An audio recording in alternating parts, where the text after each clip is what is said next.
3 AAA tips in under 3 minutes.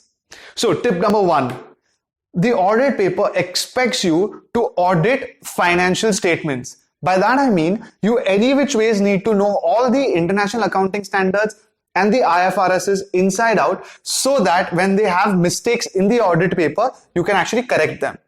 Simultaneously, you also need to know the international standards on auditing, the ISAs, with their entire title as well as the standard number. If you know all the accounting standards as well as the auditing standards properly, there are marks awarded just for that. Super easy to score. Make sure that you know all of them. Tip number 2. It's unfortunate that we've seen so many students not clear audit because of language barriers. By language barriers, I do not mean they cannot communicate verbally or written in English. It's actually worse because they can communicate, but they're so used to talking and conversing in a more casual manner that it does not qualify for the ACCA examiner.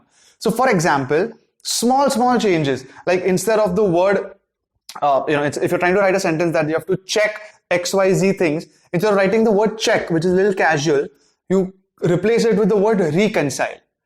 Such small things, if you combine, there are many other words. For example, instead, if let's say you're writing a direct letter to somebody in the audit paper, and the sentence you want to communicate has the word please, P-L-E-A-S-E. Now that is again a casual word. Replace that with the word kindly. So these small things will have a major impact at the overall impression that the examiner has on your answer. The tone of your answers will change, helping you score more marks. And before I come to tip number 3, we have a lot of videos on other subjects, the tips for other subjects, as well as a generic video which gives you tips and tricks to pass the P-level papers. Please do check that out. And if you like such videos, please do subscribe to this channel. Finally comes point number 3. When it comes to questions when it comes to matters to consider questions, we have a mnemonic, a trick to help you remember how to answer these questions. Remember the letters MARE. Okay, M stands for materiality, accounting, relevant risks, and evidences. Remember this and you'll be able to answer the matters to consider question much more easily in the exam.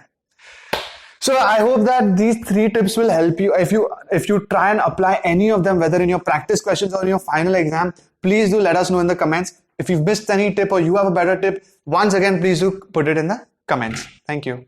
So guys, wait. Before you leave, I'm going to leave you all with the same old. Do you know what the difference between you and a successful version of you is? The successful version of you would not miss out on subscribing to this channel today.